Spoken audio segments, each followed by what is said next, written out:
السلام علیکم ورحمۃ اللہ وبرکاتہ۔ دعا ہے کہ آپ سب احباب خیر و عافیت سے رہیں۔ آج کی اس نئی ویڈیو میں ہم فقر و تنگدستی دور کرنے کے لیے نبی کریم صلی اللہ علیہ وسلم کا بتایا ہوا نسخہ آپ کی خدمت میں پیش کریں گے۔ تو چلیے دوستو بسم اللہ کرتے ہیں۔ امام مالک نے حضرت ابن عمر رضی اللہ عنہما سے روایت کیا ہے، ایک روز ایک آدمی بارگاہ عالیہ میں حاضر ہوا اور عرض کی الدنیا ادبرت عنی، دنیا نے میری طرف سے پیٹ پیر لی ہے اور منہ بھی پیر لیا ہے۔ سرور کائنات صلی اللہ علیہ وآلہ وسلم نے اس آدمی کو کہا کہ ملائکہ کی جو نماز اور اللہ کی مخلوق کی جو تسبیح ہے اس سے تو کیوں غافل ہو گیا ہے؟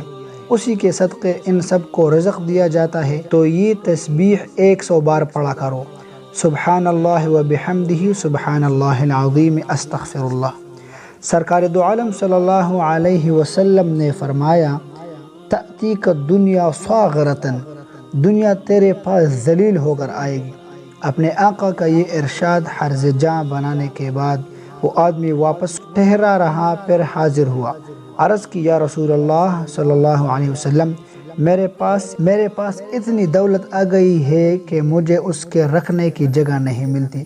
ضیاء النبی صفحہ نمبر 5، اس کا حوالہ ہے ضیاء النبی جلد نمبر 5 صفحہ نمبر 902۔ امید ہے آپ احباب کو یہ نئی ویڈیو ضرور پسند آئی ہوگی۔ اپنی کمنٹ سیکشن میں بتائیں، اپنی قیمت آراء سے ہمیں ضرور آگاہ کریں۔